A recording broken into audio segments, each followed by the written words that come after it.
including ISIL, Al-Qaeda, Al-Shabaab, among others, achievable? It is concerted. What is it that the two countries, I hope that you know them, with critical status as the spiritual centers of Islam in the world, not doing in order to coexist in peace and harmony?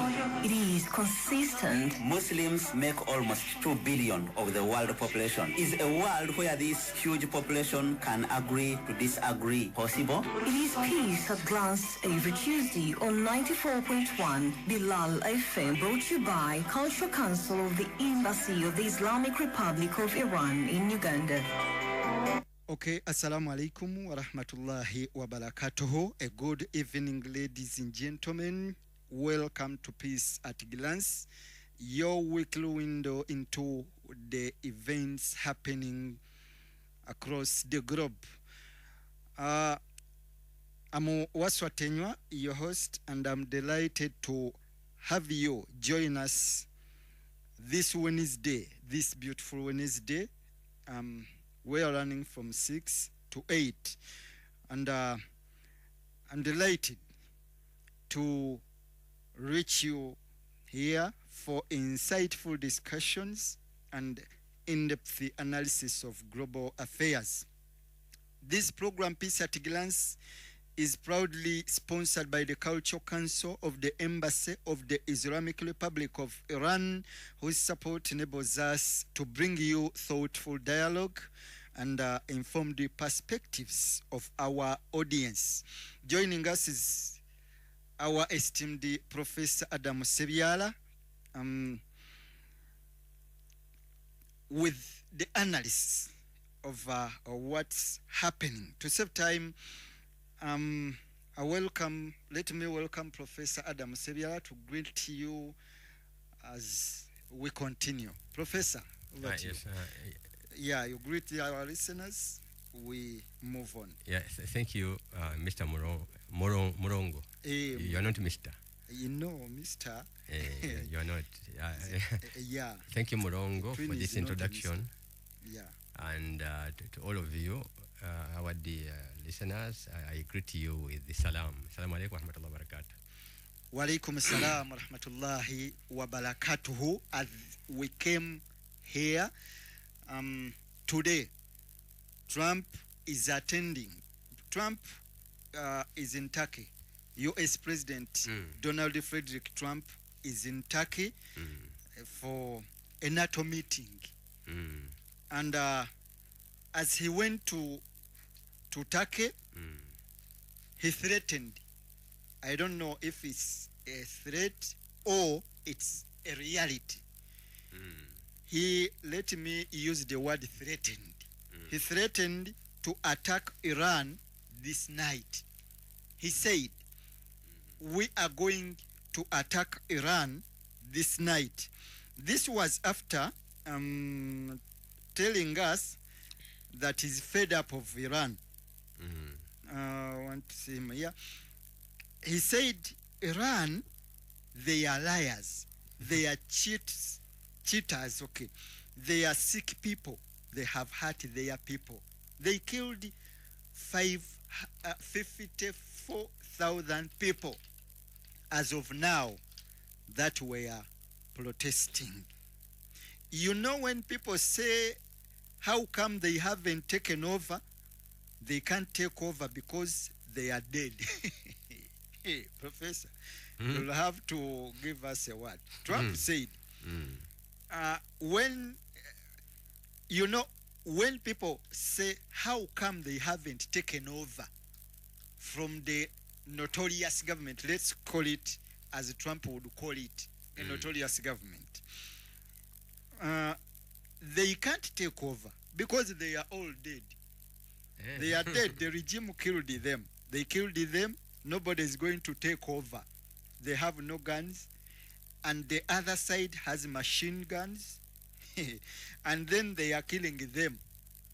The press doesn't report it.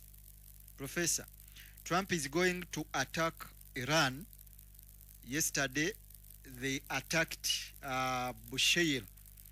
And Iran sent parcels to Kuwait. And Kuwait told us nothing reached, just the shrapnels fall and fire caught up. So, Professor, we are threatened. Trump is telling us he's going to attack Iran this night. Iran, tomorrow, they are preparing tomorrow to bury their leader. I don't know, Professor, are there more than 10 million people, 30 million people safe in Iran as of now? Thank you. A lot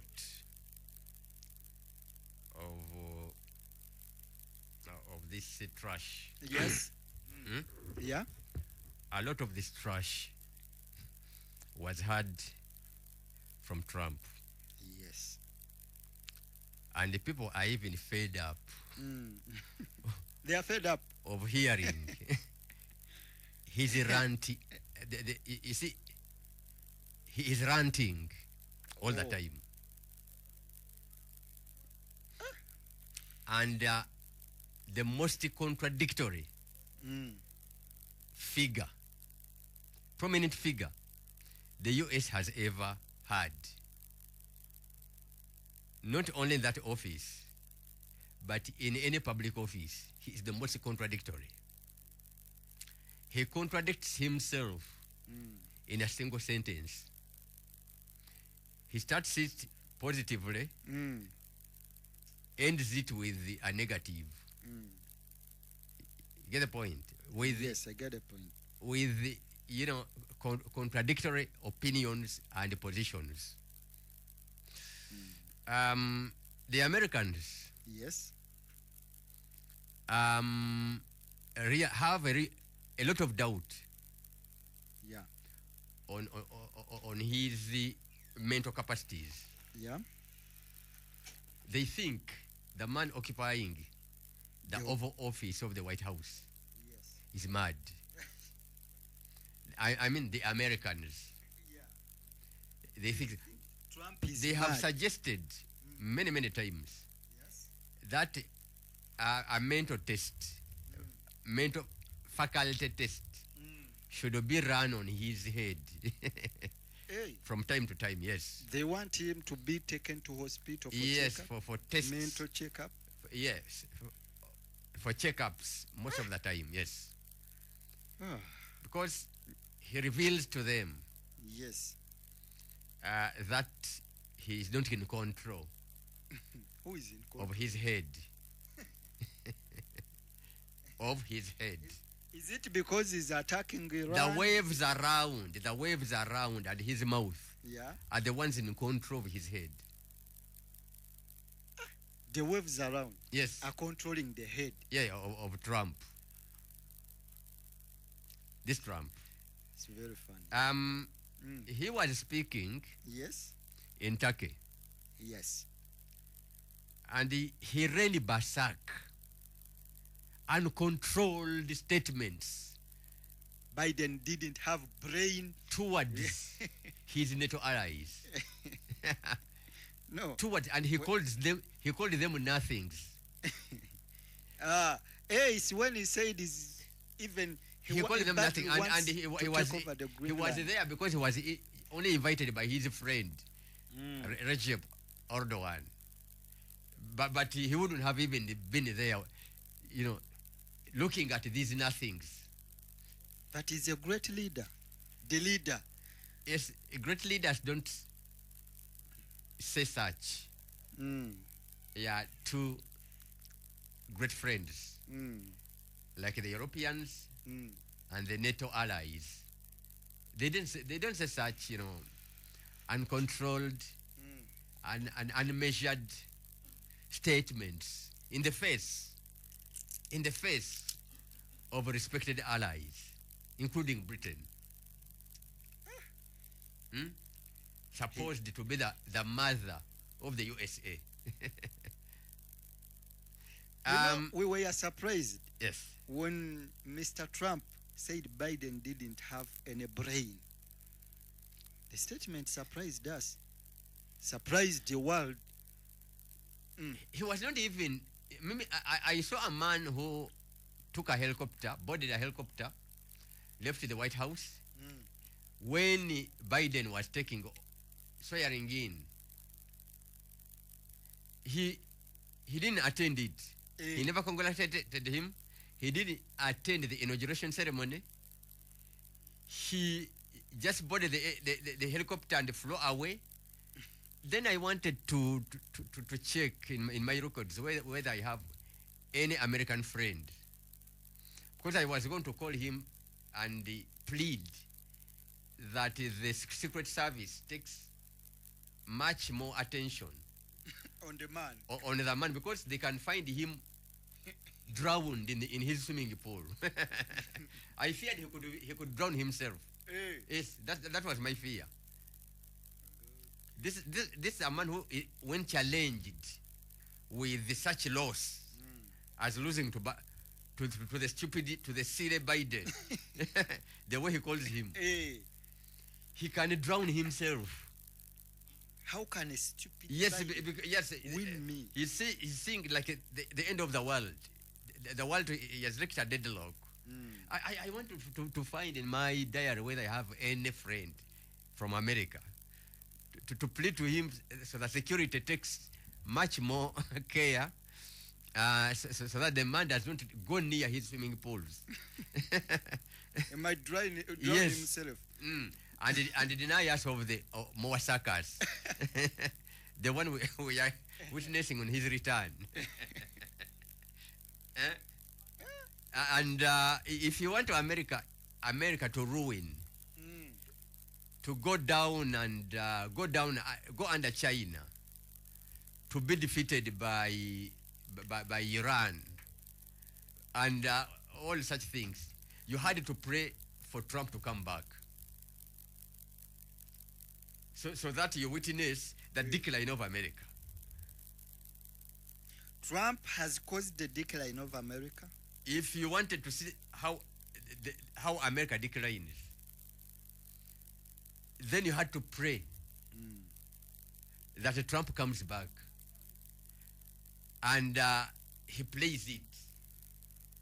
And such a country that had not been even known among the first 10 military powers defeats the superpower. This wouldn't have been possible without Trump.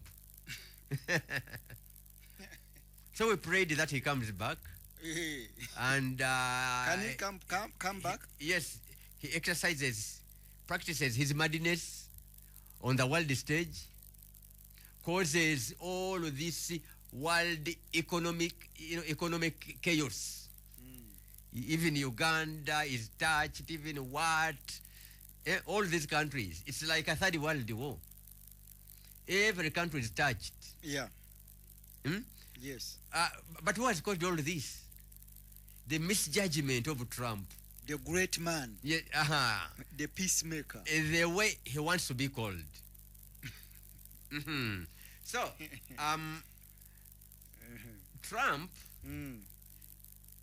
with all these shoutings and so on about Iran, he wants to do away with the reality of the fame, the dignity, love shown to the martyred man, the man who is now a martyr for humanity, for Islam and humanity, Sayyid al-Khamenei, who, because he was writing, I didn't know that the man I killed was so much loved by Iranians like this. Iraqis, Iranians.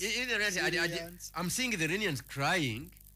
I didn't know they loved that he was loved. But me, Adam, who doesn't even employ advisors, the CIA, the FBI, to gather information for me, the national security of advisor of the US to brief me. You get me? To brief me to after all the analyses are made and so on. Me, Adam, without all of these, or at my service. I know. I knew what challenges Trump was going to face. I knew with my little capacity to gather information. What about you, Trump? Who can call shots all over the world? Who even can get, military secrets from the Egyptian army before the Egyptian president knows it? They can report it to him because they are CIA agents in those armies. You get the point? I get the point, Professor. There are so many CIA agents in the Kenyan security forces, and they report to the CIA before they report to their government. That means you are highly informed.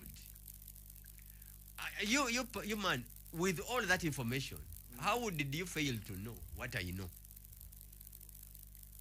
Huh? How did you fail to know what I know? What went wrong? Now, he's ashamed all over the whole world. Yes. With the defeat he suffered, because he came with objectives, and he even acted on easing them, the objectives. The Iranian state is going to collapse in 4 days because you are going to kill the head, and you killed the head. The head, the leaders. You killed the head who combines the political and military authority, powers. The state did not collapse. The state did not collapse. You wanted to cause insurrection in the north with the Kurds. You supplied the weapons.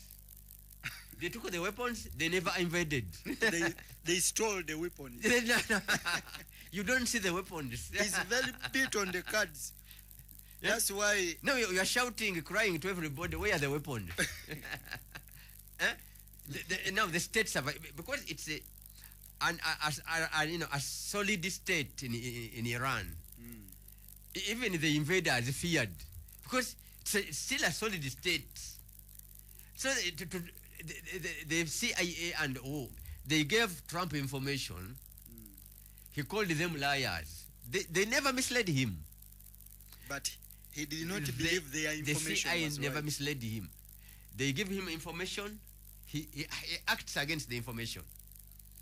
And everybody is tired. You heard of resignings from the Pentagon of high-ranking officers, military officers. The respectable They cannot people. serve under a man who is going to destroy America.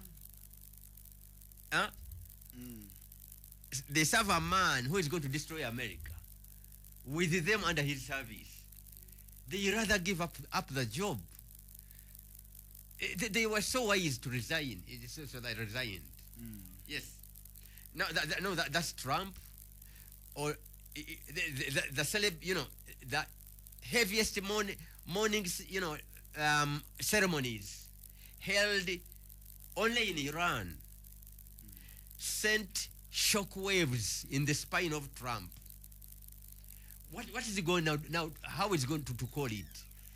He thought America was impossible. How is he going to call it? You killed a man who is loved by millions. Now he's calling them dead. He's calling those people dead. They are all dead. Are they shadows? These are living people acting against your wishful thinkings. Maybe these are new people from across the world. The Iranians don't do so. Oh. They are so proud. But the Iranians will not even ever allow any military personnel to come and help them set their boots on the land territory of Iran. Even if you come to help them, they don't want it. Okay. For them, they become martyrs as fellow countrymen without the foreigners dying with them. No. They want their martyrs. People. They want their martyrs to be their own nationals. You're not going to be respected for Iran and you get buried in Uganda because you are a fighter who was coming from Uganda. You died for Iran on Iranian soil. now they will have to come to visit your grave in Uganda. Because for them, they don't forget their matters. You get the point? I get the point. For them, the secret of their survival is they don't forget their matters. If there is any community that forgets its matters, Yeah. that's why it is in problems. When the country forgets its matters. A country or even a community within a country, when you forget your matters, you don't celebrate your matters, that's why you are in problems. Because Yeah. the people I saw, the number was huge. And now I'm thinking of what if Trump attacks? How many will die? Because he's telling us, the people who take over the government are all dead. You can attack, but the people you attack are craving, are enthusiastic for martyrdom. So what do you want to do? You want to give them what they want? No. They want Jannah. They want shortcut to Jannah. These are the people. They are not like the cowardly people you know. Yes. They are not like the greedy people you know.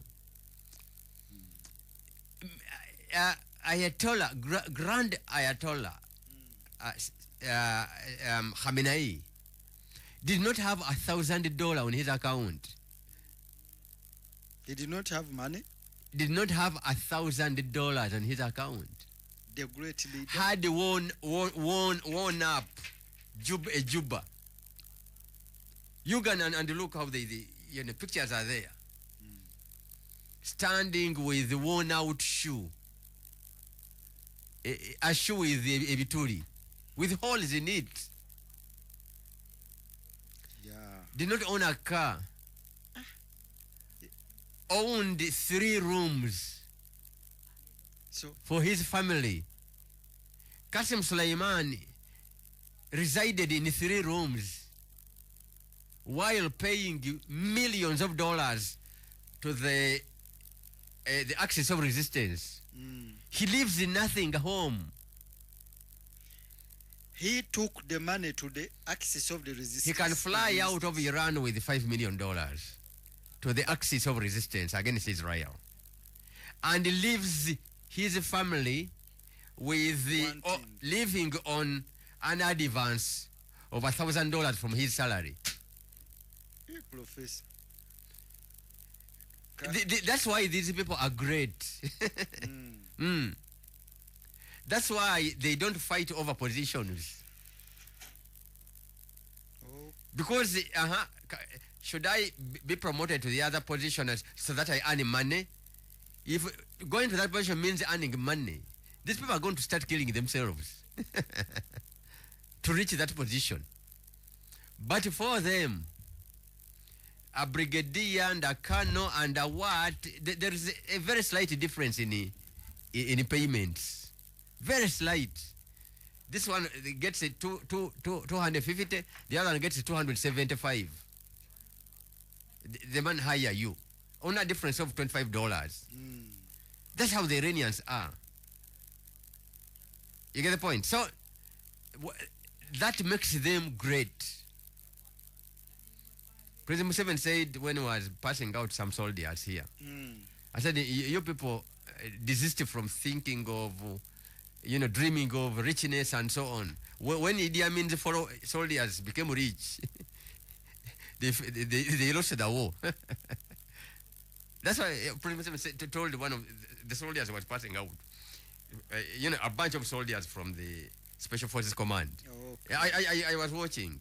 Abasirikale bamini obagaggawala baite nga batya okulwana nga bagaggawadde nnyo.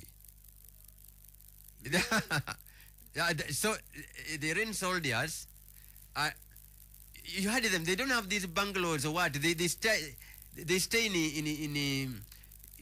this apartment of 3 rooms, and a General Fulan, General Hussein was, you see that apartment, that one which was hit, His wife was staying with others, other civilians.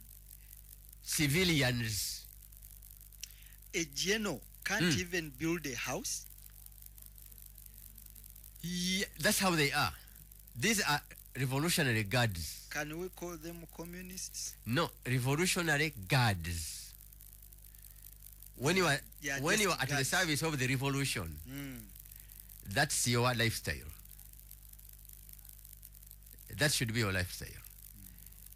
The moment you change it, the revolution dies. The revolution to continue and survive, it has to feed on your sacrifices. To be fed on your sacrifices. Sacrifice your greed.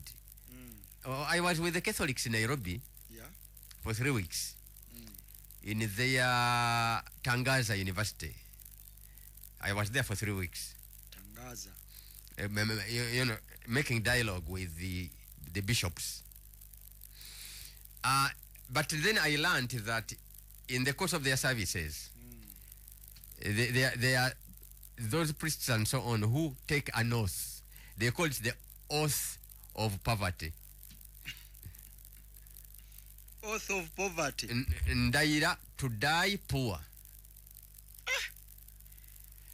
This is part of what they do before, as they enter into services, into that clergy, the clergies, into a religious service. They take the oath to die poor.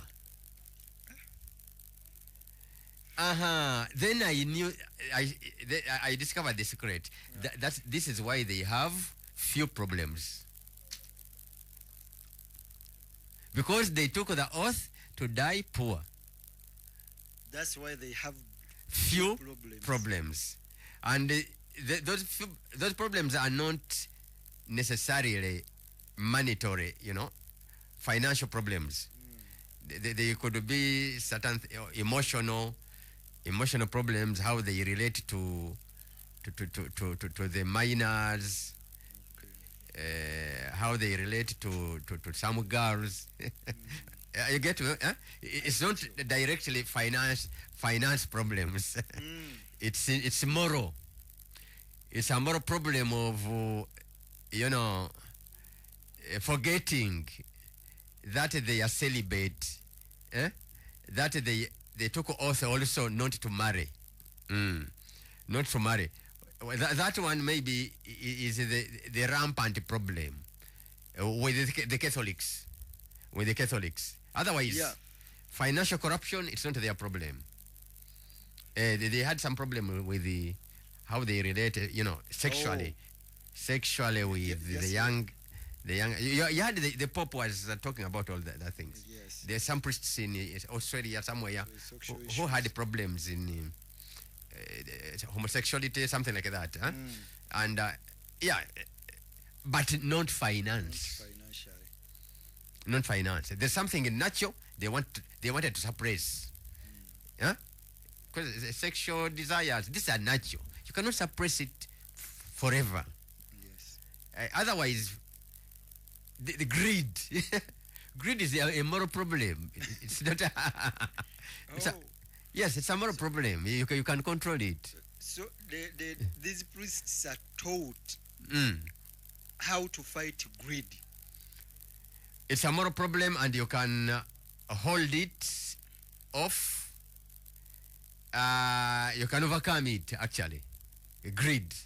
But not this, the natural, the natural, you know, desire for, you know, the other side, the female side. That one is very powerful. You cannot suppress it all the time. So they had problems that side, not the financial one, of which they took the oath of poverty. I swear to serve the Lord, and I swear that I'm ready to die poor. That's how they have few problems.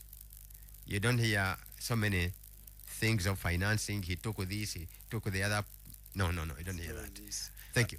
Professor, let's talk of if the Americans attack Iran tonight, where they will attack, how they will do it, and the risk. They already And attacked yesterday. Yesterday, Professor, last let's night talk they of attacked. yes, they attacked Bushehr, and Bushehr maybe is not too populated. But then let's talk of the impact to the Imam Khomeini burial tomorrow. Khamenei. Or there is something that Trump wants that is threatening people not to attend the burial. He even threatened the world other leaders not to go there. And their officials went, although some presidents did not go. Yeah. But they sent officials to represent the governments. But Trump, the whole of the 2 days before, yes, was online calling them. Calling You must not. I shouldn't see you in Tehran. Like that, shouting at them. Those who are not men enough did not go. But then they sent representatives of their governments. As they sent them there. In any case, what about if he attacks tonight? Yeah. He attacked yesterday, and then he gave reasons why. That it was caused by this and that. Iran fired on one of the ships that was guarded by us, and what. And the Iranians fired back. Whenever they fired back, but in some measured response, because they are still in a very big morning exercise. Yes. A janaza, huge janazas for the matter. So it was a measured response. Until that one is taken out, then let the Americans either seriously attack. They go with a memorandum of understanding, start talking to the Iranians, or then they are going to disappoint the Pakistanis. Who will disappoint the Pakistanis? The Americans. The Pakistanis yes. are tired of America. Trump said, I'm pissed. I no longer want their negotiations. I don't want to talk with them. I want to leave them. No more negotiation. Leave the talks. By leaving the talks, then attack Iran. But Iran is ready to fight for 10 years. The Iranians all told the Americans, we are ready to fight for the capacity we have. Using at the rate of the use of weapons. The use of weapons. If we keep that rate, then we can fight you for 10 years. We'll have enough in store for 10 years. If the level of attrition is kept at this level, at this degree, yes, then we can fight you for 10 years. Be ready to fight us for 10 years. For the 10 years. And maybe destroy the whole region. Destroy the whole region. Yeah. Let them be ready for that. And if the Americans start a war this time, then Iran isn't going to listen to any neighbor calling for a ceasefire. We are sent by the Americans that we cease fire. Yes. We cease fire so that maybe we start talking, we understanding. Iran calls this the last chance for any plea for a ceasefire. Now who is mocking us? Because Trump says, I'm fed up. These people, the Iranians, are not serious. He calls them yes, but the world knows that the Iranians signed an agreement in 2015, which you yourself terminated. Did the Iranians terminate it? No.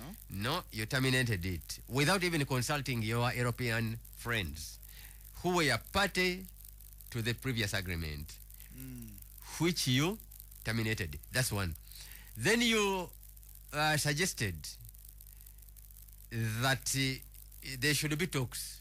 There should be talks. 2 times in the middle of the talks. Yes. 2 times. Yeah.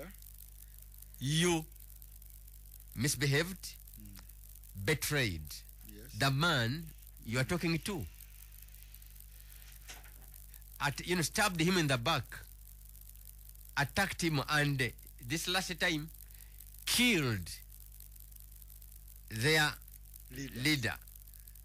Killed their leader, a spiritual leader, who even is extraterritorial, a man who leads, whose authority transcends the Iranian territories, because he was a religious leader, followed by nationals of other countries. This is the figure you are killing.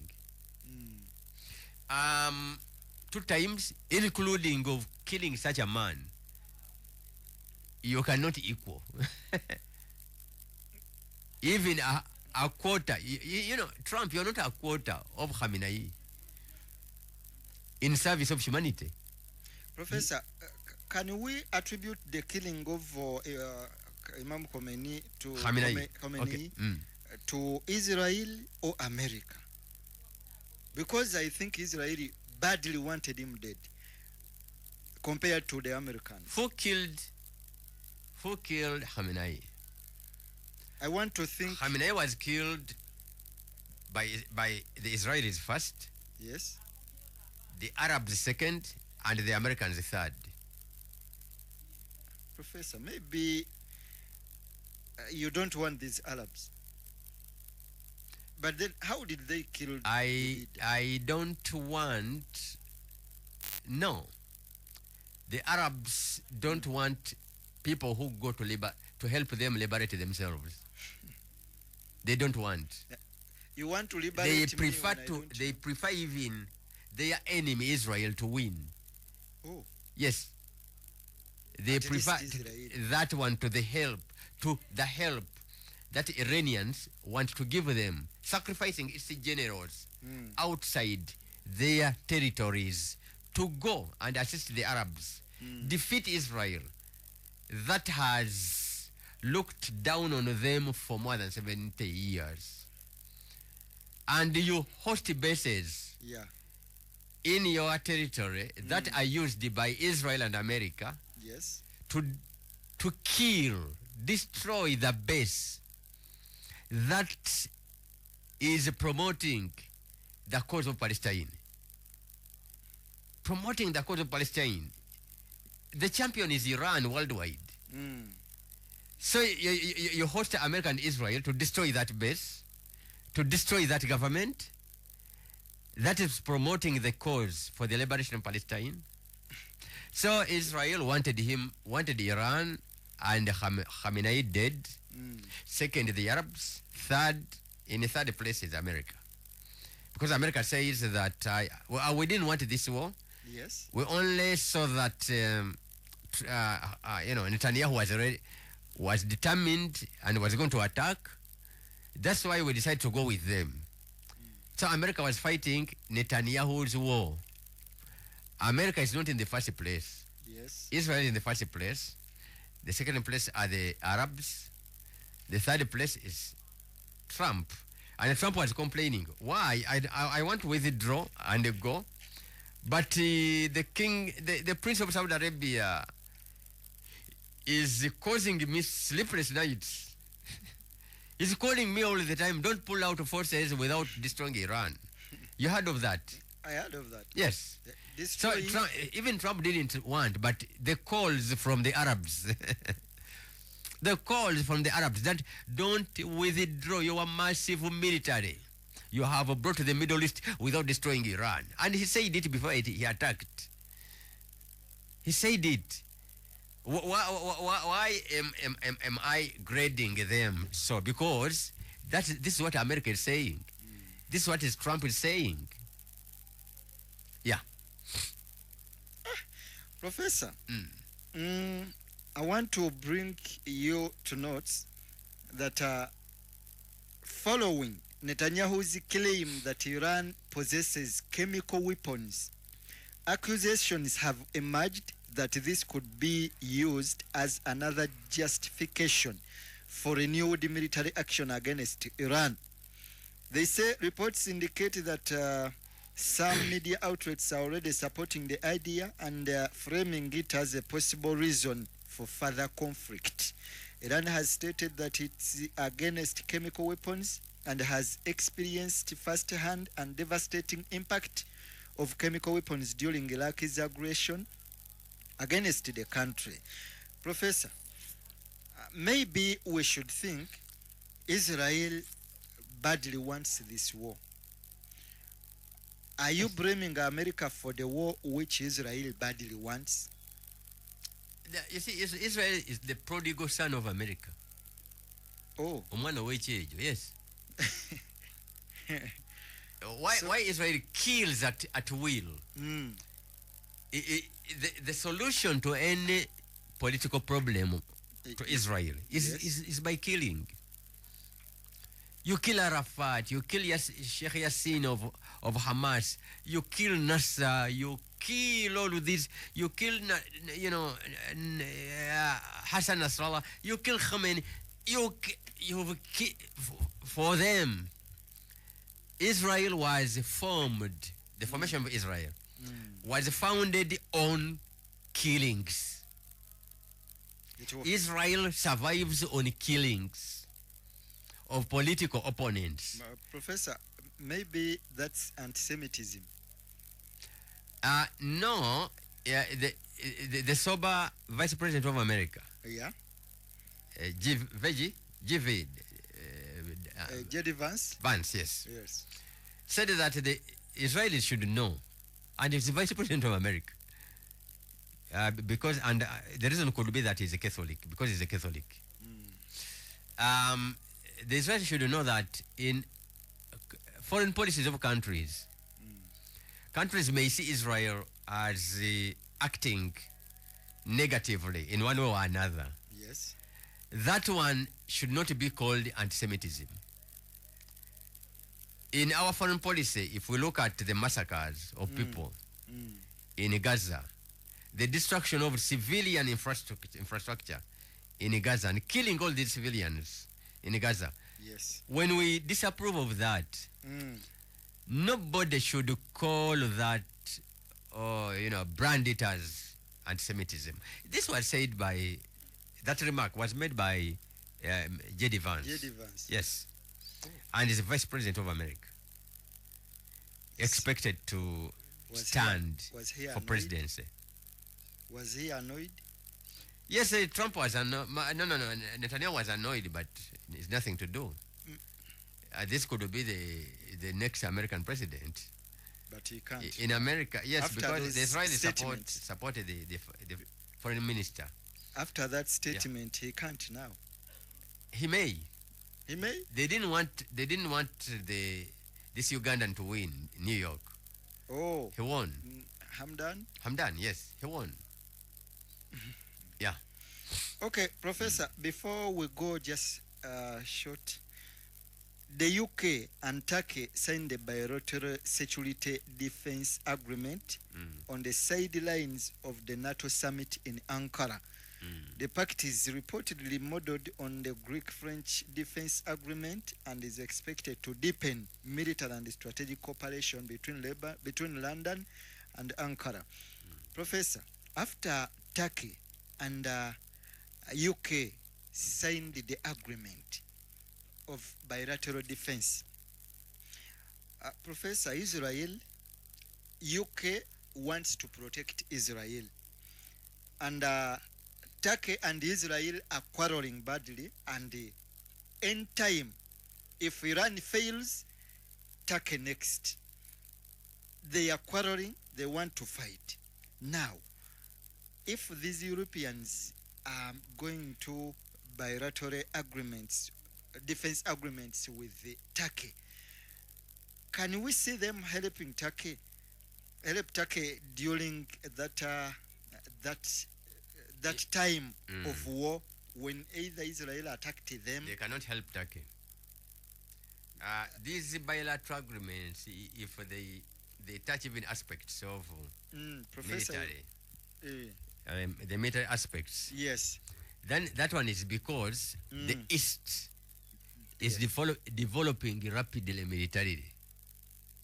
That the West wants those corporations so that they benefit from the rapidly growing military fields of the Eastern countries.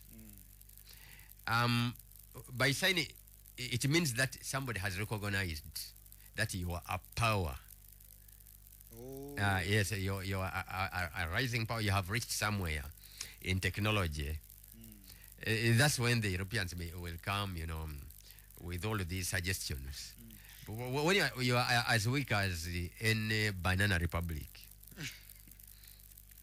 then they cannot sit down to You're saying the pact is weak? Huh? You're saying the agreement is weak?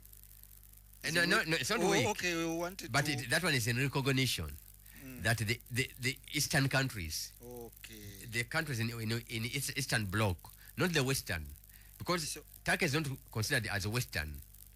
It's considered as Eastern. Eastern, yes. And that one is a recognition by a Western power that these small countries in the East are growing rapidly in fields, certain fields, and they would want to benefit from them. To benefit from them. So the agreement benefits the West, not Turkey. When the West sits with you, not on humanitarian, grounds or cooperation, like okay, you have refugees, we can assist with some $1 million, and that aside. But if it's on strategic matters, if it is an agreement on strategic matters, it's a recognition that you are growing, that you have grown to an awesome level. And they would want to benefit from your experience or your technology. They want to steal from you the technology. They want to steal from you the scientists. Because they have the money, they can take them. In this scientific technological cooperation, where professors visit, sister university somewhere there. Those exchanges of programs. They use such to steal your brilliant minds.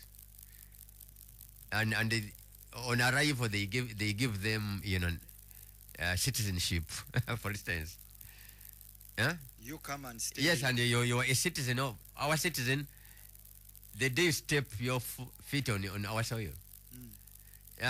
Such things. Because it is still Jewish to live in the West. Yes. By younger men who are growing in Eastern countries. Brilliant enough. Yes, very, very brilliant brains with us. You call them green pastures in the West. Yes, many of our children, more brilliant than the Europeans. Yes. Get attracted to those green pastures. And so they are sucked in. They call it brainwashing. Okay, Professor, let's go for then we shall be right back. Please do not go away. We are coming back for our second hour and our Luganda hour. Adhan wano ku Radio Bilal ekutuusibwako Bilal FM. Allahu Akbar, Allahu Akbar, Allahu Akbar, Allahu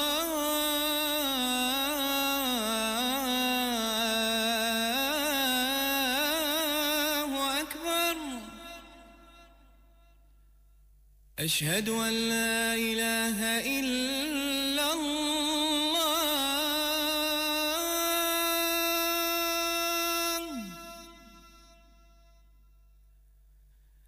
أشهد أن لا إله إلا الله.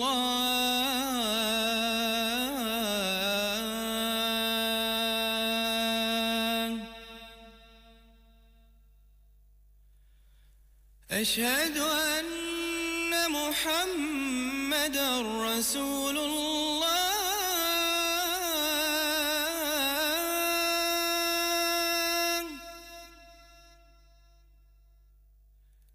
أشهد أن محمدًا محمد رسول الله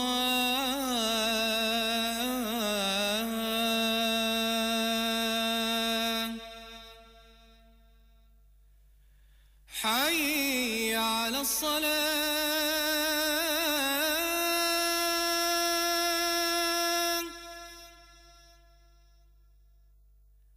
حي على الصلاة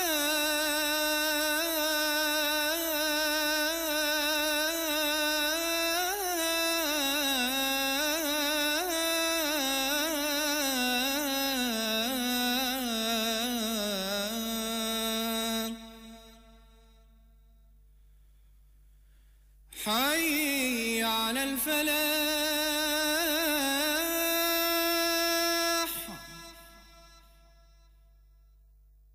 حي على الفلاح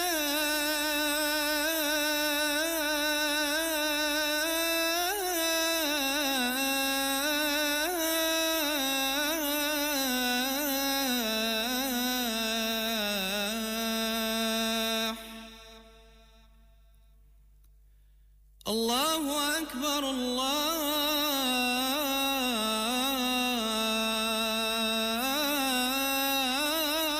الله أكبر لا إله إلا الله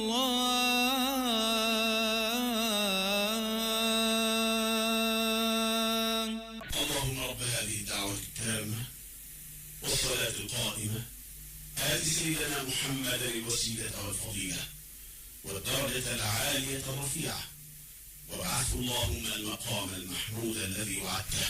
اللهم رب هذه الدعوة التامة والصلاة القائمة آت محمدا الوسيلة والفضيلة وابعثه مقاما محمودا الذي وعدته.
Muganda wange ogamba ebikuta ebyango byewaka kangende ensula ewa neyiba mpona okubonaabona olw'ebiku baawo naawe tosuulawo makaago lwa biku weeyo n'aba aye enterprise abazze okugobako kakica yenna akulemesezza okweyagalira mu makaago. Aba aye enterprise bafuuyira ebiwuka by'omu nnyumba, bakugobera emmese, ebiyenje, ebiku n'ebiwuka byonna ebikumalako emirembe. Bakulongooseza kapetiyo n'eddabupya, balongoosa amakolero, supermarket, amalwaliro, amasomero, universities, factories, warehouses, office park, amayumba ag'abantu ssekinnoomu awamu ne estate. Balongoosa shopping malls. Abaagala okuuma obuyonjo mu maka agammwe mweyo n'aba aye enterprise abazze okulongooseza obulamu basange ku roundabout y'Ekira okumpi ne ofiisi za munisipaali y'Ekira ku kizimbe kya Modern Times ku mwaliiro ogusooka room A1. Okumanya ebisingawo bakubire ku 0200 997 53 oba 0752 43 30 28 8 oba tufunire ku email info@icleaning.com. Eye Enterprise, a touch with perfection. Jini n'eddogo bitawanyiza nnyo obulamu bw'abantu. Owulira obikoyo oyagala byegobako byetangira mu nnyumba yo, ku mulimu gy'okola oba mu poloti yo. Loota ebirooto eby'entiisa. Olina ebikutambula mu mubiri. Owulira obunafu mu mubiri kyokka nga toli mulwadde. Okuwona ebyo weekwate Aushifa Arabic Spray ku ndwadde z'amajini n'eddogo lyonna. Spray neesangibwa ku reception ya Radio Bilal wokka wano ku muzikiti gwa Gaddafi ku mitwalo 4 zokka.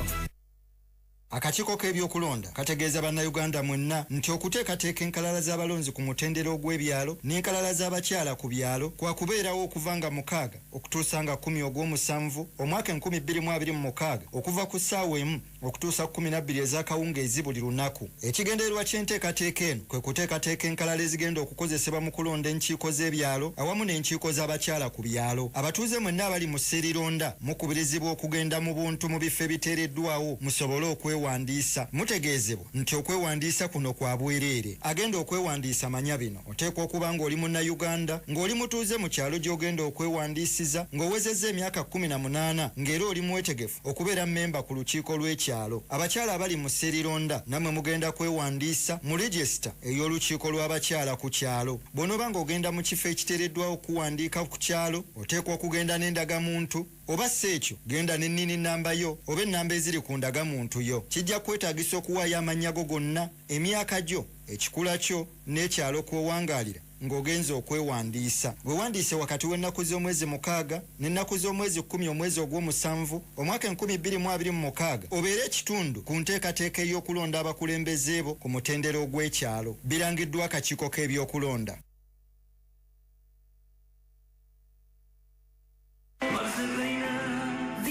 Is peace at glance.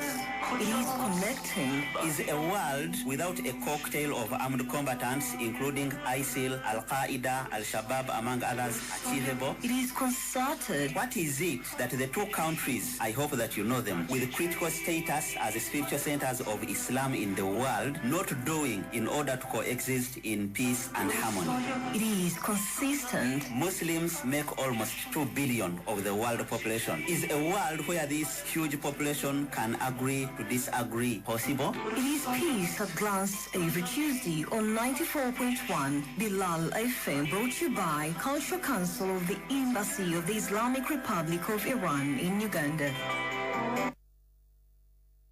Kale tukulisayo mu adhan ne mu bubaka bw'abasuubuzi. Tukwebaza nnyini nnyo ddala okubanga olonzeewo Bilali gy'oba owuliriza. Tukwebaliza nno ddala era ne tukusaba oyongere okuwuliriza. Peace at Glance ye program gye tulimu gye twatandise ku 12 era gye tuli mu kweyongera nayo mu maaso. Tenywa waswa gegange ndi ne Professor Adam Sebyala nga tutemaatema ensonga ezo ezigenda mu maaso mu nsi muno n'okwagala okumanya obukulu bwazo, obutuufu bwazo n'ebiri emabega waazo. Kakati nno Peace at Glance nga program gye tulimu sagala kwerabira okujjukiza nti evujjirirwa Cultural Council eya Islamic Republic of Iran okulaba nga tukutuukako we tuli wano.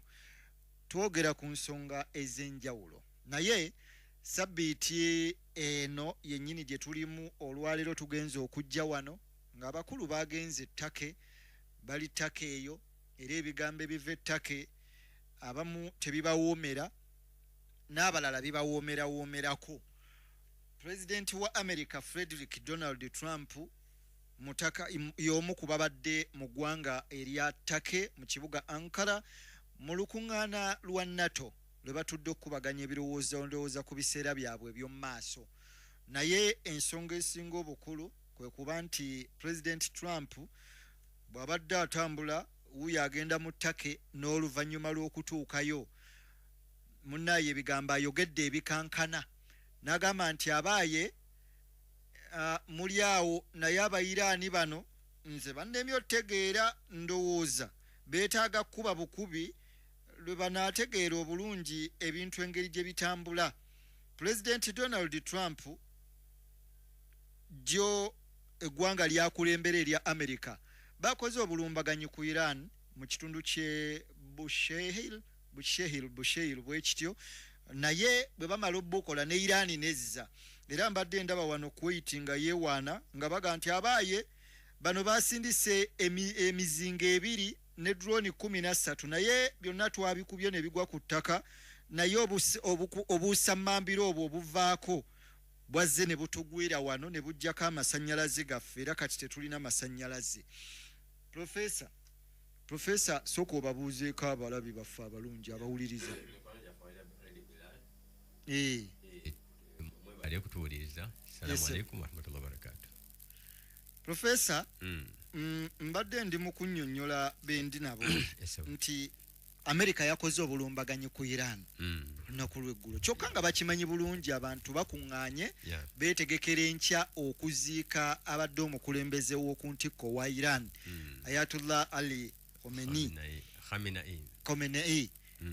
Tuli mu kwebuuza Professor ate era Trump abadde mu ttaka eyo n'atugamba bano sibategeera sikyagala ndagaano nabo mbakooye kakati tugenda bakuba ekiro kya leero n'amala n'obbalaalika. Ekibuuzo kyange kiri nti Professor ku bye tuwulidde nga biva mu Trump tetugenze kulaba Iran ng'okuziika kusasika banaaziika omukulu. Tamanyidde ddala muntu n'Amerika gwe bayita omuguwa eddalo ne bakulembera bamuyita muguwa ddalo. Era nga buli kaseera bagamba tewaliiseewo nnaku 3 nga tebamukebedde mutwe. Tewaliiseewo nnaku 3 nga takebeddwa mutwe. Byakoze mu Amerika nayingirira obukulembeze bw'aba federal states federal eno n'eno kwaba ebitundu ebirina amateeka gaabyo nti obuyinza buno tetubuwa gavumenti ya makati biki ebyo byonna yagenda n'abiyingiramu. Abazinda doli ne bazinda White House ye bwe bali bamuwangudde nga bamuwangula abo bonna yabasonyiye yabasonyiwe. Amerika n'agiteekamu wannakigwanyizi kati okuva eyo n'okutuuka kati byakola tebitegerekeka. Teyabannyonnyola nti luno olutalo lwani lwa Amerika lw'Abamerika oba Congress yakukkiriza oba ebyo byonna balowooza nti mulimba nnyo. Amerika tefunanku President mulimba ono yasinze ngamba Abamerika nga bwe bamugamba nga bye bamwogerako tebafunangako ku mulimba atategerekeka kwenkana ono mulalamu. kakati toyina kyosobola ddala kusalawo nga kyankomeredde ku ki Trump kyayinza okukola oba kyatasobola kukola. Naye yo Iran kyemanyi nti tasobola kuwangula okulonda okujja tebasobola kumuwa buwanguzi bwa kinnamagye nga ensi yonna yamaze dda okukasazaabo bweti nti Amerika yawanguddwa. Iran yeesiga ki Katonda. Ekyokubiri nakuba nti yo ereredde okufa. Omuntu kasita omutta nga tomukkirisiza ku ntebe entebe y'okuteesebwako gye mutulako nga muteesa n'otomukkirizisa by'oyagala n'asalawo okufa aba akuwangudde. Waakiri okufa naye sijja kuwa kyonsaba. Omusajja gwe baweeta Che Guevara yali mu Argentina abawamba Cuba ne Fidel Castro. Yasinga okukola kuwamba Cuba era nkyogera bulijjo nti najjako nawa ne Congo agobewo abazungu Ababelgium biki yasanga Abakongo basiru. Yasanga nga abakulu b'ebika bye bamusaba okumuwagira nga tebisabwa muntu yeerwanako ayeerwanako. Kakati n'avaawo era yafiira Bolivia still ng'alwanirira mu ggwanga eritali lirye abayambe sikuyikiriza okwo eritali lirye abayambe okugoba abanyonyonsi n'abajoozi nga bwe bakituukako ekyoba kati mu bufunze Che Guevara yagamba nti olunaku omuntu lwasalawo nti kati ndi mwetegefu okufa lwawangula lwogamba nti kanfe ndi mwetegefu okufa kwolwo olunaku lwawangula. I'm ready to die. Ekigambo kyayigula Nelson Mandela ng'ali mu kkomera lye Rivonia e South Africa 1994 teyawoza wawula yakola statement mu kkooti era ye kkooti yatola omulundi gumu era ne baganda tugenda kumusalira teyawoza wawula yakola statement mu kkooti bwe yali yamala yayogera essaawa 3 bwe yali awunzi ka paragraph ekigambo ekisembayo I'm ready to die. Abamanyi obuzito bw'ekigambo ekyo abamu kuba kimanyi yali mulamuzi yali amulamula mulamuzi yakitegeera nnyo n'ajugumira n'agamba nti I'm ready to die ekigambo ne bo badde ogenda kumutta kasita akyogera oyo aba akuwangudde oyo aba akuwangudde era teyamutta yagamba agende asibwe paka okufa naye yali agenda muwanikirawo. Nelson Mandela nagamba nti era genda ku Google gambe speech I'm ready to die bajja gikuwa nga ya Nelson Mandela Nelson Mandela ebigambo ebifuula Nelson Mandela the greatest. Kakati aba Iran bagamba I'm ready to die wabalabye abaana abawala n'abaki biki n'abalina obwana nga buli mugundi mungozi mu busuuka nga bagamba nti bino tugenda nabbesomesa bano tugenda gamba bano tugenda bagamba ni omulabe waabwe kale gwe siriwala nga maama ayonso yamugamba nti ngenda kumuyonsa nga mugamba nti gundi yadooyo waffe kati siriwala ayonka akimanyi nti omulabe yoyo naakula nga ayina kulwana kati gwe oyo tebamuwangula yaa era lumu ogw'omusango ogusasulira lumu ogusasulira. Therefore aba Iran Trump akola ebitakkirizika nga Abamerika bebagamba eno tebagenda mumuwa kyayagala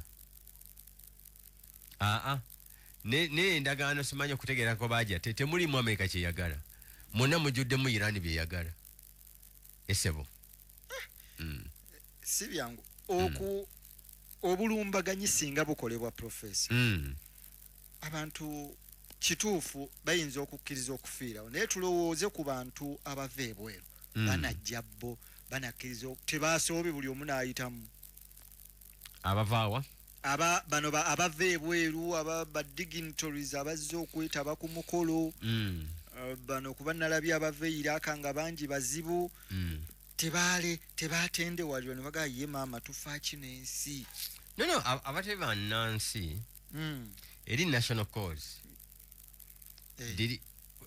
eri nsonga y'abaana baggwanga liri kati gwofuna ne chance novaayo n'otambula eggwanga si liryo lyabali era ne Uganda yeneyo abayizi babakomyawo wano babayisa ettaka eyo ne bakomawo wano kubanga kati ensonga eri omusaayi gulina kuliikirizibwa ettaka lina kuliikirizibwa omusaayi gw'abaana baalyo yes abalala bonna bafuna chance ne babawerekera ne bateeka ku nsalo bo ne bagamba salamu aleikum fe tugenze mujjana mumugira mubeera mukyatawaanamu n'ensi yes naye bwe mufunanga ebizibu bwe biti mubeeranga ffe mutukoppe bwe mufunanga ku bizibu bwe biti temukkiriza nga omunyuunyuunsi n'addamu n'abatunda mu buddu naddala nga ffe Abafirika kuba twatundwa nnyo mu buddu mubeere nga ffe obutakkiriza kuddamu kubatunda mu buddu. Omuzungu ng'anoonya okubeera waggulu, ng'anoonya ssente aleme okwavuwala, mwetegefu n'okuddamu okututunda mu buddu, okutwala ffe, mwetegefu n'okunona buno obugagga bwaffe obw'omutaka bw'owulira, musimanyi obukola kino, obukola kiri, obukola yerane, obukola bye, byonna beetegefu okubitwala nga tatuwadde n'ennusu. kasita aba ng'anoonya ssente nga ziri awo. Yes. Tabawa ate ajja bitwala. Ekyo mukirabanga ate kyangu kiraba mubeere nga ffe. Awo bwe kityo amawanga aga amabbi bwe gatyo bwe gatandika okugwa ne gagwa ng'omu kufa agakaliddemu ate n'atuyigiriza engeri gy'ogakaliramu nti tusobola okwerwanako. Yes. Kati naffe tugenda fuuka gundi, gwe otuyiikiza tugenda kufuuka gundi, tugenda kufuuka Khamenei. Tujja nno okukutabukira. Kasim Sulaiman tugenda kufuuka gundi, bwe bityo. Tugenda kufuuka Nasrallah. Atateesa naawe. Mulwane bw'omutta bw'oba. Yes, atakiza kumubba. Ojja kufa ati tojja mwekana kitiibwa. Entaana ye ejja kuba erambulwa millions ne millions, eyiyo ejja kugira ejja kulambulwa sigga biki ebyo bisota. Abamulambula olw'obuvumu bwe. Bwe bityo na bigundi binyonyinyonyi bibera ku miti awo ne byonoonawo. Bano entaana zaabwe nagendako wali ku mpuku y'amakaayi enateete kyeyaleka ku nsi kuno nga azimbyenga ennyumba ye yali mpuku. Makaayi talina kye yazimba. Makaayi kye yalina ku nsi kuno kye yalekera ensi mpuku weyeekwekanga mu biseera by'okuyigga abasomi nga mwanga ayiga baki abasomi nenjituukako. Bwe natuuka ku kyeyaleka ku nsi neŋŋenda ne ku kabbuliye nendaba nga kyekisinga ebbeeyi. Ontegedde ekyebbeeyi ku mwanga kabbuliye mu ndabika kyeyaleka nti kiki yali mpuku giyeekwekamu okuyigga abasomi baleme mukwata. Era ekyo n'akiyisaawo obukristaayo ne bulemera mu Uganda. Kwa kye kyamuleeta abaweereza abanene nga banene nnyo tebaleka mayumba gatemagana, wabula abagoberezi baabwe babazimbira entaana ezitemagana. Ekyo nno ate kye kitategeerekeka abamu ku ffe ne bagamba nti bagende bazikube. Wallahi imaani nga bwezze tebamanyi kye kitegeeza. Abagoberezi baabwe nga basiima entuuyo zaabwe babazimbira ekyebbeeyi ekirabako eba ntaana yaabwe. Era ako kabonero nti ono nno ayina kye yakola mu nsi muno. Mumbuulire kakati naawe n'ovaawo ng'olina by'oyize. Tebayimirira ku kabbuli eringa nfuufu. Wazimba ennyumba ey'ebbeeyi ne bagamba eringa nfuufu. Oli n'agamba nti mutubuulire ono oyumba mwamusaanyaawo dda era tabaako na lesoni yonna eri nsi. Allah subhanahu wa ta'ala bw'agamba ba Farao nti kwega Farao yatoola shahadu Allah n'agigaana. Yagitoola ddi? Ng'azikirira ali mu mazzi n'agamba amantu bi rabbi Musa wa Harun, nzikiriza Katonda Katonda wa Musa ne Haruna. Katonda yamugamba nti okyogera kakati wakati asaita min qablu eri emabega yona obadde mubujemu buli kibi nga bigamba kati okyogera kati al'ana kati yatola shahadu Mungu nagisazaamu simanyi ontegeera naye nzijukira nga Mungu yamugamba bwati ate Mungu tayogera bitaliimu hikima ontegeera yagamba aliyaumu nunajjika bibadanika kyetugenda okuwonya nga okuwonya tugenda kuwonya mubiri gwo tetugenda guleka guvundire mumazzi ani gubeere liyakuna linnasi aya gufuuka akabonero eri abantu kati bwojja n'okuba kabbulya Faraawo olw'okuba nti olaba ngulumivu school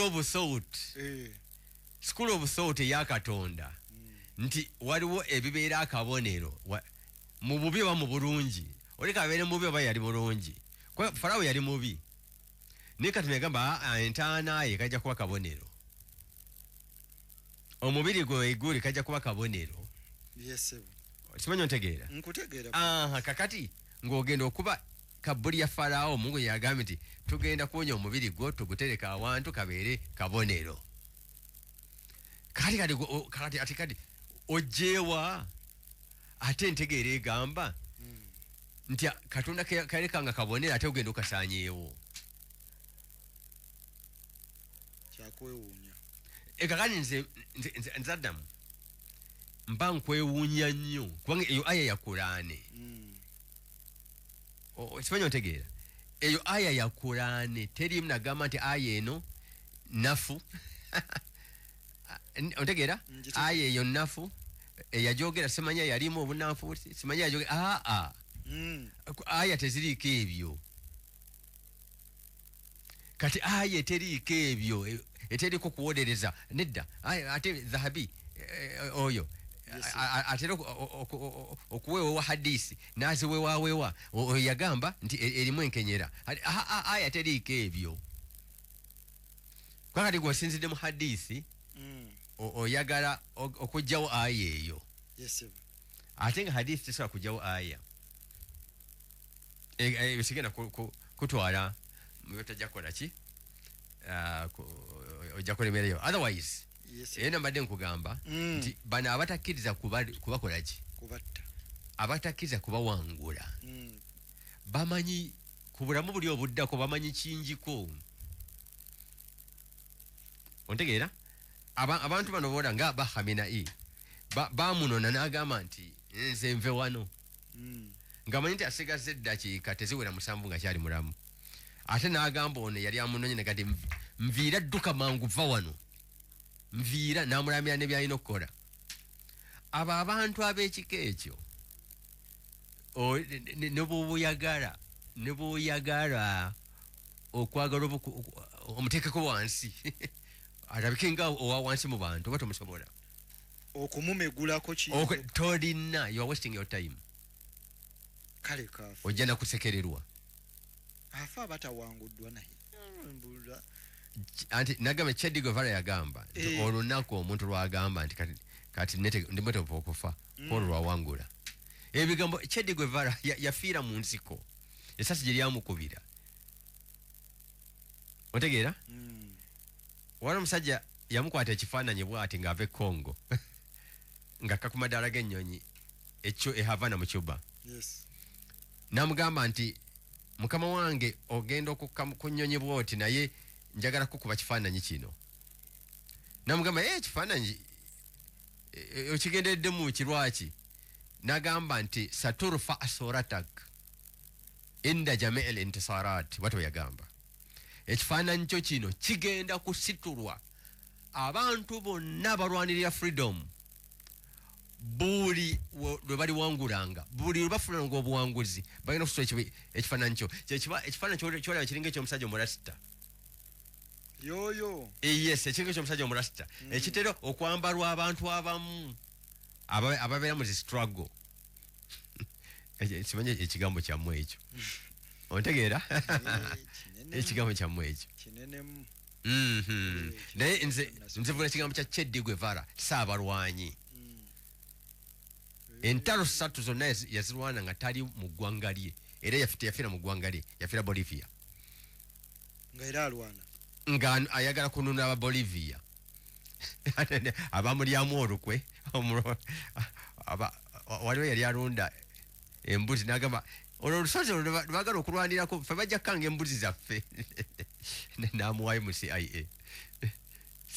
negera operation okumujyana nemukubira esasi mu kuwanyisiganya amasasi tebatta embuzi zaffe ng'ono ali mu banyonyonsi bajja okubba eggwanga lye agamba nti tetwagala nti bibwatuka kuno bijja kanga embuzi zaffe ebibwatuka nedda katunuli omuntu w'ekika ekyo nga ye ku mbuzi kwakoma omusajja Saabalwanyi w'edduniya yonna ebibwatuka bijja kanga embuzi zaffe. Abantu abatategeera bwe batyo bwe bava mu basaabalwanyi b'edduniya abatategeera bwe batyo.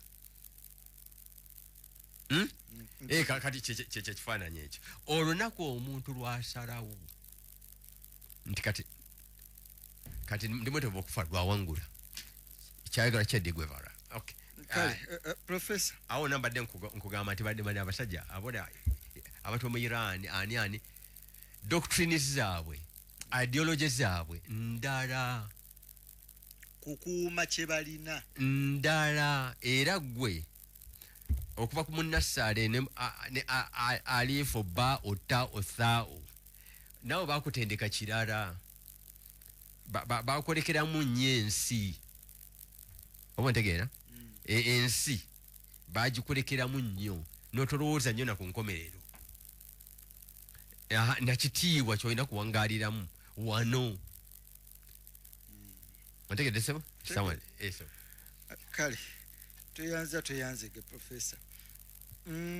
Nadde ndaba wano Ssaabaminisita wa Israeli Benjamin Netanyahu office ye mbu yatadde akazito ku bannamagye ba Israeli n'ab'ebyokwerinda okussa omukono ku kiwandiiko ekiraga nti nuclear wa Iran bamusaanyaawo, newankubadde nga waliwo ebyasooka okwogerwa bano bennyini mu Israeli nga basinziira ku mawulire ag'ekikessi okuva ku satellite drones n'ebirala nga biraga nti mbutuufu obulabe damage teyali y'amaanyi, era ebintu nga nuclear byali tebisaanyiziddwawo bulungi, era byali tebisobola kusaanyaawo bifo bya nuclear byonna.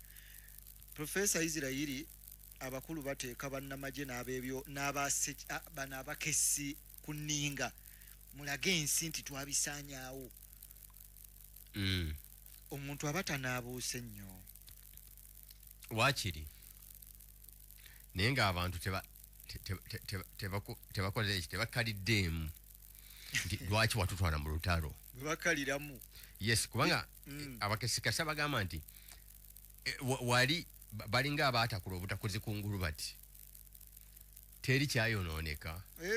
Olwo omuntu ono owa bulijjo abaakubuuza nga wayonona ssente ze nti lwaki watutwala mu lutalo nagenda kusanyawo nuclear, ate abakessi bagambye nti watakolako butakoze kungulu, tewali nnyo kyanjawulo, tolina kye wakola. Kakati kiba kitegeeza nti olina okuddayo obisaanyeewo, ate Amerika teyagala kuddayo naawe. Kati Isirayiri eneddayo yokka, waakiri kegambe bano abakugu badyekedyeko abalonzi nti waliwo ekyakolwa, twamukuba nno nuclear. Kubanga mu nsi ezo omuntu owa bulijjo yasembayo amaanyi, yakuteeka mu gavumenti yakugjamu. Ontegedde?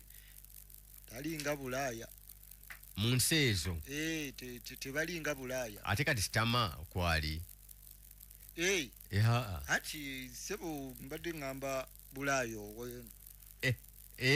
Kakati abasomere Bulaaya ontegeera nabo bwe batyo n'abasomere Bulaya bwe bati bwe batyo bwe kiri kati ngamba bano abaana ba Katonda bayita ontegeera kati bo omulonzi nga endanyini buyinza ontegeera mutujje bwe muti kwa tetujja kuddayo bwe mubyogera omulonzi agenda tugamba nti kakati Iran tekyali yantisa gye tuli nga watugambanga nga walayira tena kubeera nabyo tena kuba nabyo tutenda kujikkiriza kakati nga tegyebiri omusajja agenda twali tetumanyi nti wamaanyi bwatyo naffe twali tumanyi nti nno kumenya mujjenje ekkalu naye mu bantu abatoola shahadu mulimu abazibu twasanga nga batoola shahadu waliyo abazibu atoola shahadu betubadde tumanyi nti bano betubadde manyi bali balala tujja ne baseka nga batuwa ne ssente ne ate nga fe tuyitaafu ate nga bo bamwenya ate tuzitwala twekaza waliyo abazibu abatali waliwo muzibu era n'oyonoona akanaga nti ojja kasasula kasasule twali tumanyi nti bonna bwe bafaanana kati byonna babitegedde wano ng'ate bamaze kwereeta ate balimba abantu baabwe nti nnaku nnya nga kiwedde kati byagaana esebo kale profesa amawulire agava mu Amerika munda eyo galaga nti Iran yakwata emizinga 619 n'agiwerekereza agameeri 3 galugogoma era mu butikitiki 73 tewali kyaddamu kukurespondinga era mizairo zino zirowoozebwa nti zaayisa bubi ebimeeri bino. Iran rockets oba missiles 619 ku US carrier strike groups 3 bagamba kyali kinene nnyo era kyaziteeka mu buzibu, ensonga lwaki zaatambula ne zigenda mpola mpola. Profesa, nga tuli mu kutunuulira bino byonna amaanyi ga Iran ge yayolesa byonna nga bwe byatambula, Iran alowooza abasajja bagenda situla busituzi ngugu bagende bugenzi bwe batyo mu kuteesa okugenda okubeera mu myezi 2. Yes, kubanga kuno okukkanya kuno MOU kwali kwakusirisa ku mmundu nga walina okuddawo okuteesa okugenda okubeera fayino okutuuka ku ndagaano kuno kukkanya eri bagenda kukkanya basobole emmundu okusirika basobole okuteesezaamu batuuke ku ndagaano. Kati kano ketulimu akalembereza kano okuba kwita kukkanya okwakaseera MOU. Kati nga tusirisiza emyezi 2 tuteesezeemu bye tunakolerako endagaano mu byagala okutuukako mu ndagaano. Iran eyagala kuyamba Abawarabu bagobe beesi za Amerika ezitaabayamba bo bennyini ze baazudde nti ziriwo okukuuma Isirayiri ngate ziri mu mawanga gaabwe, ziri mu mawanga g'Abawarabu naye tezikuuma Abawarabu, ate egyo zisinza mu Bawarabu zikuuma Isirayiri. Bakizudde wano jjo. Kati mu ndagaano eyo ke kamu ku birimu nti Amerika erina okuseeseetula nejja ebitebe by'ekinnamagye byayo okuva mu mawanga g'Abawarabu agatwetoolodde. Ekirabika nga ekitasoboka oba ekizibu kyekiri kyewawulira Russia ng'egamba sikkiriza Ukraine kufuuka NATO, ereeta amagye ga NATO gabeere kumpi n'ensalo yange. Sikikkiriza era olutalo olwo kyekyaluleeta. Kati tugeze myaka 4. Ntegedde? Nkutegeera. Kati mu ndagaano eyinza okubaawo wakati wa Russia ne Ukraine mwe muli nti Siri fuuka memba wa NATO nti akkiriza amagye ga Germany, Bungereza n'Amerika kujja ku ttaka lyange. Kati ne Iran okufaanagana mu ngeri eyo eyagala amawanga agonna agagitunuulidde mu kayanja akayanja akabali mu makkati Qatar, Kuwait, Bahrain, ani eziri awo zonna ziveewo n'okubuuka eri Jordan yonna. Kitegeeza ababadde bakuuma Isirayiri Abawarabu babejjeko. Ontegeera ekigenda kubeera mu ndagaano eri egenda okuteesebwako. Bwe batakiteekamu Iran tejja gisayininga. Iran bwe batagiteeramu ate abantu ba Iran ezo bendera emmyufu bwedda zolaba bawuuba zaagala tha'ar, zaagala basaba ab'obuyinza, bagenda kulagira ab'obuyinza bawoolere eggwanga era Kadibofu yagambye nti abantu okuwoolera eggwanga kye batugamba kununula Al-Qudus edde mu mikono gy'Abapalestine. Ekyo kyekigenda okuwoolera eggwanga ku musaayi gwa Khamenei.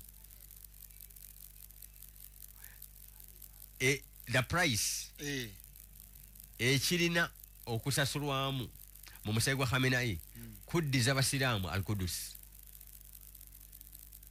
Oba ntegeera kuba era ye yamussa Kudus. Ye musiraamu yekka gwessa abasigadde bwekwata omuliro buli omu ali ekyeggulo ne kitukka. Allah netukkuta bulungi nno. Kampuni za Amerika yekusalyawo n'amafuta, sente z'amafuta zolina okutunda. People ina gitunda sente mmeka? Ate Amerika ina kulyako mmeka? Ate olina kutunda mu dola zaffe zolina okuguza. Oli ajja okugula kalina kugula dola zaffe zalina okukozesa ekibaita petrol dollar. Biki ani waliyo abo bwe batyo nga balaba ku sente za Amerika zebakoledde abatalootangako nti bali wagira n'Omupalestine. Tumuwagira tutya? Tugobe bano abatuwa sente abatufudde abagagga. Ontegeera? Kye batamanyi nti Palestine nemala egamba Isirayiri, Apalestine bagamba Isirayiri nti mutuwe eggwanga lye tusonzeemu wano twerabirewo. Bali bawa Palestine abo ne bagamba Isirayiri nti mutuwe n'ebifo ebitukuvu biri Maka Madina, mutuwe n'amafuta gonna agali eri wano twerabirewo tugende. Bali bawa bajjako bano ne bateekako abo. Nebamala baga nti kati mutuwe lwaki tufiira wano ng'ate w'abasiraamu bonna ffenaffe wali awali ebyobugagga by'oli. Mutuweewo Isirayiri n'Amerika mu mwezi oguddako bali bawa. Si bujozi obwo, tebuba bujozi. Bali Masihi Dajjal alowooza nti asinga ne Katonda amaanyi. Be bano ebyo byonna byoswala mu swalaayo. Gwe tulaba nti nno mu swalaayo wakifuula nga kikulu nnyo nti Masihi Dajjal olina omukolimira kasookanga musaala system Masihi Dajjal system but Trump mwabafugira ne bagamba nti wano Katonda watukuzibwa. Bo bayinza n'okulinnyawo ebigere by'engatto, bayinza n'okuyiwawo ebintu ebikyafu. Ne bagamba nti wano Katonda watukuzibwa n'asusuutibwa bakikola. Kubanga tebamanyiiyo, balinga Faraawo. Sibamanyiddeyo Katonda atalinze. Bwegamba Musa nga simanyiiyo Katonda atalinze. Nti waliyo Katonda w'abaana ba Isirayiri owabagwira. Awo nno Musa bwe yali asomesa Farao waliwo Farao kye yanyooma nga Farao nga Musa ate akusanya ekigamba nti Katonda w'abaana ba Isirayiri kakali w'abaana ba Isirayiri ate owange ontegeera ate owange kati aluwa ilahu bani Israeli Katonda w'abaana ba Isirayiri Farao alina kaataategeera Katonda w'abaana ba kuba Musa bwe yamugambanga ye kati w'abaana ba Isirayiri nga Farao talaba bulungi bwamukwatako Katonda oyo yega oli abalokole bano nde Katonda wa Isirayiri Katonda wa Isirayiri kakati ambulira gwe mu Isirayiri oyinza okusanga omuntu bw'abanga ayinza okutawanya abantu abali ku bya Katonda ayinza bakubawo ebibuuzo ne bibasobera kimanya ontegeera andi bakuba ebibuuzo ne bibasobera abalokola abo nga bagamba Katonda wa Isirayiri mugaye Katonda waffe wa Isirayiri mukazike ye waffe kali kakendeere kuba oyinza okusangayo wano munansi nagamba kusala muyita owaffe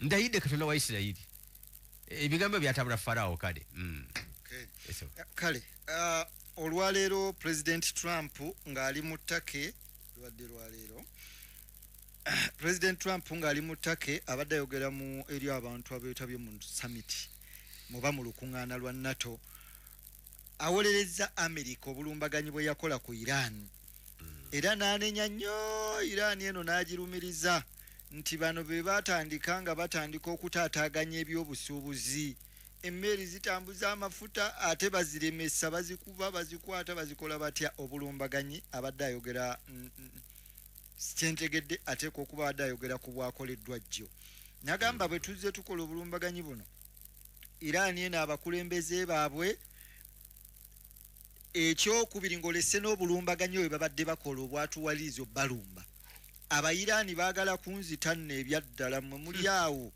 Abayiraani baagala kunzita okumala ebbanga ddene okumala emyaka mingi Abayiraani nga baagala kunzita n'agamba abayise bunch of scam n'agamba simanyi na kumanya sibaagala simanyi lwaki sibaagala na baagala sibaagala era obudde tuwonoonye bungi nga twogera nabo tuteesa nabo nga twogera ne tulowooza abantu abasobola okukolaganika nabo sibabuvunaanyizibwa tetukyasobola kukola bizinensi yonna nabo era kakati twetaaga ssebo kubalumba tubakube bukubi kikansa ekyo tukibajjemu nga bukyali naye Abayiraani obuzibu bwabwe baagala kunzita Professor Iran nga nnene yagala kutta mukulembeze wansi Donald Trump okumala emyaka emeka bali mu munoonya kumutta Iran ate lwaki yagala okutta Trump atabadde nnyo na nsonga nnene omusajja bwe yeerwanako nga bagamba mubi Iran tasobola kutta Trump Iran tesobola kutta Trump no ate ng'agirumirize okumala emyaka mingi baagala mutta nyinza n'okugamba nti ne Katonda ebyo abantu bebagenda baagala okuba obujulizi nti Trump muguwa ddalu Katonda tavunaana muguwa ddalu era nekikakata nti muguwa ddalu mwatu aba effujjo lyonna n'obutemu bwakoze aba ayitiddewo ku mukeeka byonna babafiira bwereere ne bagamba nti mulalu bw'olaba ng'omulalu ng'akutte eddalo ejjinja totyanga ogamba nti abantu bajja kumpita omutiitiizi omwewalanga duka sooka oyite ebbali kubanga oyo ne poliisi eyinza okugamba nti ono wano mulese waaki buza kakati aha tumugambe kati tujala muteeka mu kaduuku lajja ono mulese waaki bw'opimangamu nti poliisi eyinza okugamba ku muntu eyinza okubuuza olese waaki omwewalanga aleme kukuba jjinja kubanga eryo ddyo free of charge byabwerere tugenda kusasula n'ennusu kati Trump kana America kabagenda bagamba nti simanya mulalu era nga nanga wano nkugambye nti ne Trump anti mulalu mba mmaze okumuwa kaadi nti akole fujjo lyonna lyayagala kubanga amuvunaana abamuvunaanidde na bwereere America baleeta omuntu nabo bennyini kati gwe babuusabuusa nti alabika mulalu oba twaleeta akantu akono kali dangerous kagaana omuntu yenna omuntu mulamu okumusalira omusango wangi nosi Iran tesobola kutta muntu Abamerika bennyini gwe balowooza nti muguwa ddalu kugambe ne bwabeera Katonda nasanga omuguwa ddalu yesinze sanamu oyo tagenda kuvunaana n'Akatonda abayise bwereere Iran tenoonya Trump kumutta nakati tena budde senga Abamerika bakakasa nti president waffe mulamu bulungi Iran yali mututte mu kooti zino z'owuliriza eze Hague kuba Iran tettira muntu ku street nabo owulira mu Trump yagamba babatwala mu kooti mugenda kutta abantu luli mugenda okuwanika abantu aba bayise mu kooti muwanikeyo tugenda kubalumba ani mmwe babayise mu kooti Iran yatta abantu emitwalo 5,10 Trump ne babaziikawa bwagambye leero ne babaziikawa families zimanyi zina abantu baazo basibe abayinza okuwanikwa kalabu oluvannyuma lwa kooti bawulira 10 abaziikwa luli bawulira nti poliisi erina kuziika abantu nga 3 nga abantu ababulijjo ate ababadde balina emmundu we babakubye luli bali mu kwekalakaasa okwo poliisi bafa bayitirivu mbo baali babasiigi be babakubanga okay kakati abo n'abasavayivinga nane balina story naye basavayiva balina story endala balina story ekwatagana ya gavumenti fe abali ebbali eno ne tuwulira ebirala nti omuntu owa bulijjo yeekalakaasa nnaku 3 ezasooka ezaddako abakozesa emmundu ne bajja era ne batandika okutta abantu kati abantu bano aba bulijjo ne babivaamu kasaba emmundu bajja aneda ffe twabadde mu byaffe tukaana ku miwendo gya bintu ate kati bano baleese birala okukibaita okuhijackinga ekintu kyaffe bakiwambye affe ebyemmundu tetubiriimu beba oluvannyuma ennyo abakozesebwa mu kukolaki mu kutambuza budroni obwatta bajenero nga babattira wali ku kalina kwe basula nawali nga bali munda era be abajjayo emmundu ne beetabika mu baki mu bantu abadde bekakasa emirembe era beba abakuba abantu esebo kale Professor tumalirize ndowooza ne samiti y'ettaka eyo samiti etegeeza ki esuubirwa kuvaamu birungi ki oza tebadde ku Iran kulaba bwe bagenda gifundiriza bulungi bwe bati tumalirize n'ekyo